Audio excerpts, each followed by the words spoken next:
Boys and girls of standard 3 আমরা তো ইতিমধ্যে story the hare on the moon complete করেছি। তারপরে আমরা কোশ্চেন আনসারও করেছি। গতকালকে তোমরা কোশ্চেন আনসার দেখেছো, প্র্যাকটিস ওয়ার্কও সন্ধ্যেবেলা দিয়ে দিয়েছিলাম, এতক্ষণ হয়তো তোমাদের করা হয়ে গেছে। এরপরে যে লেসনটুকু রয়েছে, অর্থাৎ যেটা বলা রয়েছে, সেখান থেকে আমরা যেটা শিখব, প্রপার নাউন আর কমন নাউন সম্পর্কে বলা রয়েছে। আমরা তো অলরেডি প্রপার নাউন এবং কমন নাউন নিয়ে ক্লাস করেছি। তোমরা বেশ খানিকটাই তোমাদের ধারণা তৈরি হয়েছে প্রপার নাউন এবং কমন নাউন নিয়ে, তোমাদের মানে ভালো ধারণা তৈরি হওয়ার কথা, তাই না, আমরা যেভাবে ক্লাসটা করেছি। তো যাই হোক, আমরা তোমাদের সিলেবাসে নাউন আছে, তো নাউনের যে ভেরিয়াস কাইন্ডস অফ নাউন আছে সে সম্পর্কে আমরা সংক্ষেপে হলেও আলোচনা করেছি। Proper noun, common noun, material noun, abstract noun, এসব নিয়ে। তো আজকে আমাদের এখান থেকে যেটুকু শিখবার, প্রপার নাউন এবং কমন নাউন, এখানে যেটুকু বলা রয়েছে যে প্রপার নাউন কি, প্রপার নাউন বলা আছে names of persons, places and things. কিন্তু এখানে একটু বলা নেই, তোমরা তো জানো যে পার্টিকুলার নেম বোঝায়, তাই না, particular name of persons, things, places, এটা হচ্ছে প্রপার নাউন। তো প্রপার নাউন, যে proper noun any word which is proper noun must start with capital letter, সেই ইউজটা তোমাদেরকে এখানে শেখানো হয়েছে। আমি ইচ্ছা করে তোমাদেরকে আগে করাইনি, যেহেতু এখানে এটা করানো হবে। ক্যাপিটাল লেটার দিয়ে যে প্রপার নাউন শুরু হয়, তোমরা নজর রাখবে যে বেসিক ইংলিশ যে গ্রামার বইটি তোমাদের দেওয়া হয়েছে, ওই বেসিক ইংলিশ গ্রামারের চ্যাপ্টার 5-এ তোমাদের নাউন নিয়ে কিন্তু ডিটেলস বলা আছে, বেশ ভালোই বলা আছে। নাউনের ভেরিয়াস কাইন্ডস অফ নাউন্স যেগুলো রয়েছে, 5 কাইন্ডস অফ নাউন্স, সে সম্পর্কে ডিটেলস বা বিস্তারিত বলা আছে চ্যাপ্টার 5-এ। চ্যাপ্টার 5টা তোমরা পড়বে। চ্যাপ্টার 5-এর পেজ 12, 13 এবং 14, সেই পেজগুলোতে দেখবে প্রপার নাউন এবং কমন নাউন নিয়ে বলা আছে, ওটা একটু পড়ে নেবে।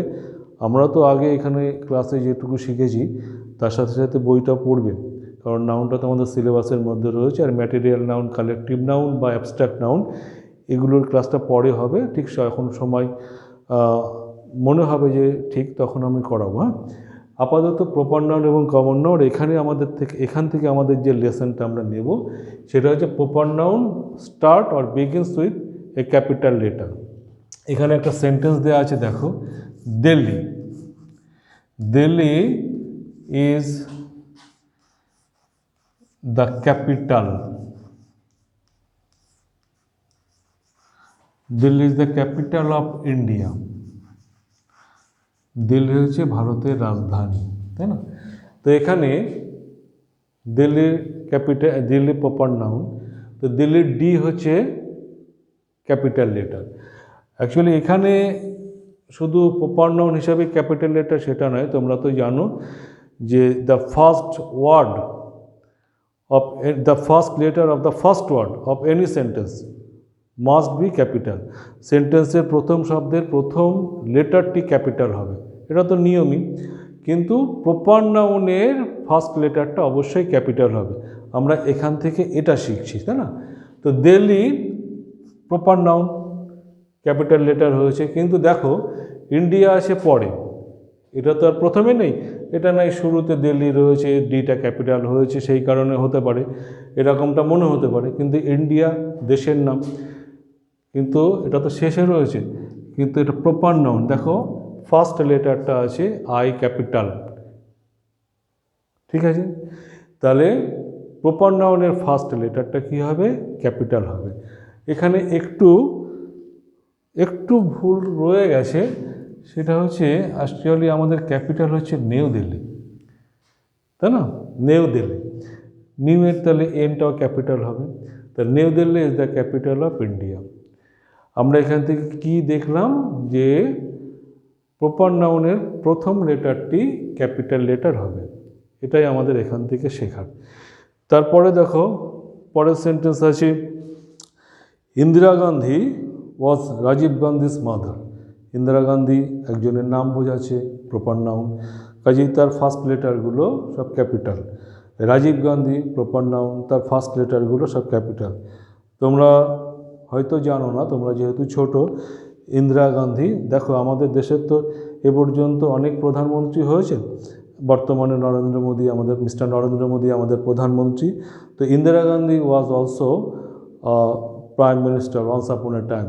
She was one of the former prime ministers, কেমন, শি ওয়াজ ভেরি ফেমাস, তিনি খুব বিখ্যাত ছিলেন। তিনি আমাদের প্রাক্তন প্রধানমন্ত্রীদের মধ্যে অন্যতম একজন, এবং she is the first and up মানে till now she was the last women prime minister of our country, এবং তিনি একমাত্র মহিলা প্রধানমন্ত্রী।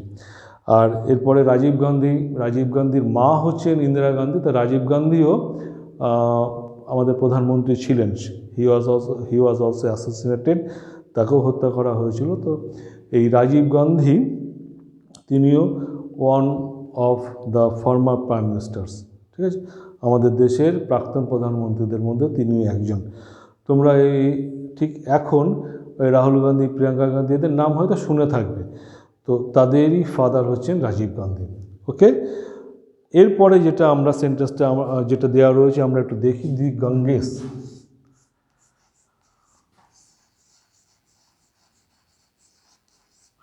the Ganges is a holy river. The Ganges is a holy river. Ganga হচ্ছে একটি পবিত্র নদী। দেখো, গাঙ্গেস একটি নদীর নাম, একটি পার্টিকুলার নেম বোঝায়, কাজেই তার ফার্স্ট লেটারটি ক্যাপিটাল। আর এখানে যে দি রয়েছে, the first word of this sentence, and T is the first letter of the, so T is capital here. দেখো, একটা নিয়ম এখানে শেখার, তোমরা আগের প্রপার নাউন কমন নাউন ক্লাসেও শিখেছো যে নদীর নামের আগে দি বসে, যে কোনো নদীর নামের আগে দি বসে। এখানে দি গাঙ্গেস আছে, দি চূর্ণী, দি জালঙ্গি, দি নর্মদা, দি যমুনা, দি তাপ্তি, যে কোনো নদী তার নামের আগে কিন্তু দি বসবে, এটা একটা নিয়ম ইংরাজি। আর এখানে দেখো গাঙ্গেস রয়েছে, এটা অনেক সময়তেই আমাদের কনফিউজ করে যে গাঙ্গেস ঠিক না গঙ্গা ঠিক। অ্যাকচুয়ালি গঙ্গা আমাদের হিন্দিতে গঙ্গা বলি, বাংলায় গঙ্গা বলি, আর গাঙ্গেস ইংরেজিতে বলা হয়। ইংরেজিতে গঙ্গাও ব্যবহারও রয়েছে, নেই তা নয়, কিন্তু ব্রিটিশরা গাঙ্গেস বলতেন। হ্যাঁ, ব্রিটিশদের তো ভাষা, মাতৃভাষা তো ইংলিশ, তারা গাঙ্গেস বলতেন। তো সেটা এখনও পর্যন্ত আমরা বলি, এখনও চল আছে, এটা ভুল কিছু নয়। আর গাঙ্গেস, এই এস এখানে দেখছি এরকমটা ভাববে না যে এটা কোনো প্লুরাল কিচ্ছু নয়। এখানে দেখো ইজ আছে, আর নেই। তা গাঙ্গেস আর দি গাঙ্গেস আর দি গঙ্গা এর মধ্যে কোনো ডিফারেন্স নেই, কেমন, সেম। তাহলে আমরা কি শিখলাম যে ক্যাপিটাল লেটারের ফার্স্ট লেটার, প্রপার নাউনের ফার্স্ট লেটারটা অবশ্যই ক্যাপিটাল লেটার হবে। ধরো এটা যদি মাঝে থাকতো তাহলে টিটা কি হতো আর এই জিটা কি হতো। ধরো আমি এরকম একটা সেন্টেন্স লিখলাম, দে বাথ।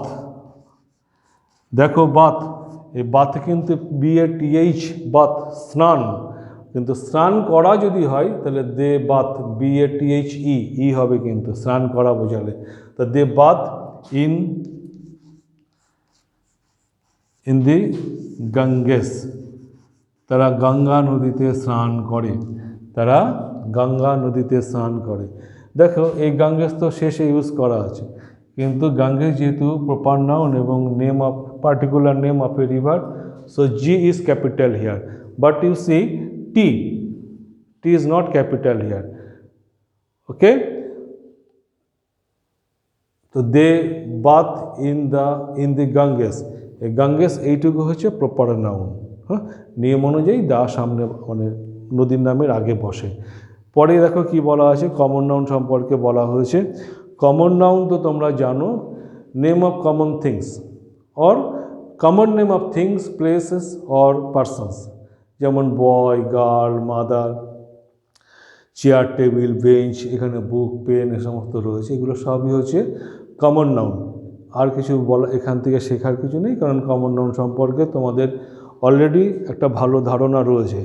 কিন্তু তারপরে দেখো বলা হয়েছে যে underline the proper noun with red and common nouns with blue, অর্থাৎ ব্লু ইঙ্ক এবং রেড ইঙ্ক ব্যবহার করতে বলছে ইন্ডিকেট করার জন্য বা আন্ডারলাইন করার জন্য প্রপার নাউন এবং common noun.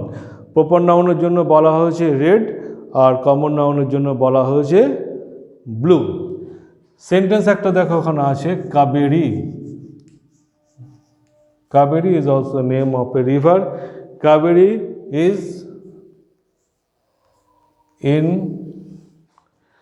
Kaveri is a river. Kaveri is a river. Kaveri is a river in South India. South India হচ্ছে আমাদের ভারতের দক্ষিণাংশকে সাউথ ইন্ডিয়া বলা হয়, এটা প্রপার নাউন হিসাবে ট্রিট হয়। কাবেরী, দেখো আমার কাছে যেহেতু রেডিং বা ব্লুইং সেপারেট কিছু নেই, তাই আমি রেডের জন্য আমি কার্ভ লাইন করব, আর ব্লুর জন্য আমি স্ট্রেট লাইন করব। তো কাবেরী প্রপার নাউন আমি কার্ভ লাইন দিয়ে চিহ্নিত করলাম, আন্ডারলাইন করলাম, প্রপার নাউন। রিভার তোমরা জানো কমন নাউন, স্ট্রেট লাইন দিলাম। আর সাউথ ইন্ডিয়া দক্ষিণ ভারত, এটাকেও আমি কার্ভ লাইন দিলাম, কারণ এটাও প্রপার নাউন। কেমন? আচ্ছা, এইখানে একটা মিস্টেক হয়ে গেছে, সেটা হলো কাবেরী যেহেতু the name of a river, so before Kaveri we should write the. কাবেরীর আগে একটা দি বসানো আমাদের দরকার, দি লেখা দরকার, তাই না? তো এখানে the Kaveri is a river in South India. একটা জিনিস লক্ষ্য করবে, আমরা তো এখানে প্রপার নাউন আন্ডারলাইন করছি, তো পুরো কথাটা আমরা দি নিয়ম অনুযায়ী বসাই, ঠিক কথা, নদীর নামের আগে, কিন্তু যখন তোমাকে প্রপার নাউন আন্ডারলাইন করতে বলছে, তাহলে তোমরা কিন্তু কেউ দি সমেত আন্ডারলাইন করবে না। This is a lesson here, এটাই এখানে শেখার বিষয়। তোমরা কিন্তু দি সমেত কিন্তু আন্ডারলাইন করবে না, শুধু নদীর নামটুকু আন্ডারলাইন করবে, সেটাই প্রপার নাউন আন্ডারলাইন করা হবে। Okay, river it is here common noun and South India proper noun, এইভাবে আমি আন্ডারলাইন করেছি। আর তারপরে দেখো আরও 4টি সেন্টেন্স রয়েছে, কবির ইজ এ গুড বয় থেকে আরও 4টি আছে, তো সেই 4টি সেন্টেন্স প্র্যাকটিস ওয়ার্ক হিসেবে থাকবে। এরপরে যেটা এখানে শেখানো রয়েছে, তোমাকে বলেছে রিরাইট করতে হবে। রাইট মানে লেখা, তাই না? আর রিরাইট মানে পুনরায় লেখা, অর্থাৎ যেটা এখানে সেন্টেন্স দেওয়া রয়েছে সেখানে চেঞ্জ করে আমাকে আবার লিখতে হবে, চেঞ্জ করে আবার লিখতে হবে, সেটা হলো রিরাইট করা। তো তোমাকে ওখানে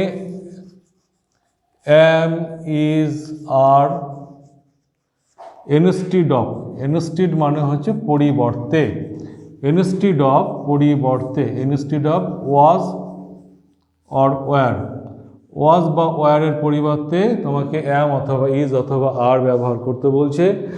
আর has or have, has or have instead of had তোমাকে ব্যবহার করতে বলছে, ইনস্টেড অফ হ্যাড, হ্যাডের পরিবর্তে হ্যাজ বা হ্যাভ ব্যবহার করতে বলছে, দিয়ে সেন্টেন্সটাকে রিরাইট করতে বলছে। দেখো তোমরা স্ট্যান্ডার্ড 2তে টেন্স অল্প শিখেছো, সেখানে present indefinite tense, present continuous tense, এগুলো তোমরা নিশ্চয়ই করেছো, ছোটো ছোটো সেন্টেন্স ফর্ম করেছো সেই সমস্ত টেন্সগুলো ব্যবহার করে। তো এখানে মূলত টেন্সটাকে চেঞ্জ করতে বলেছে, তাই না? পাস্ট টেন্সটাকে প্রেজেন্ট টেন্স করতে বলেছে। ওয়াজ ওয়ার থাকলে পরে পাস্ট টেন্স হয়, আর অ্যাম ইজ আর সেগুলো প্রেজেন্ট টেন্সে ব্যবহার করা হয়। হ্যাডটা পাস্ট টেন্স হয়, পাস্ট পারফেক্টে হয়, আর হ্যাজ হ্যাভটা প্রেজেন্ট পারফেক্টে ব্যবহার করা হয়, আলটিমেটলি প্রেজেন্ট টেন্সের জন্য ব্যবহার করা হয়।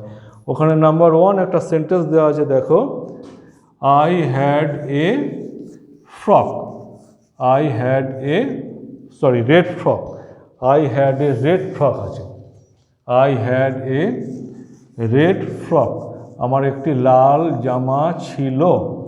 ফ্রক, ফ্রক হচ্ছে মেয়েদের জামা, তাই না? আমার একটি লাল জামা ছিল, আমাকে রিরাইট করতে হবে, চেঞ্জ করতে হবে।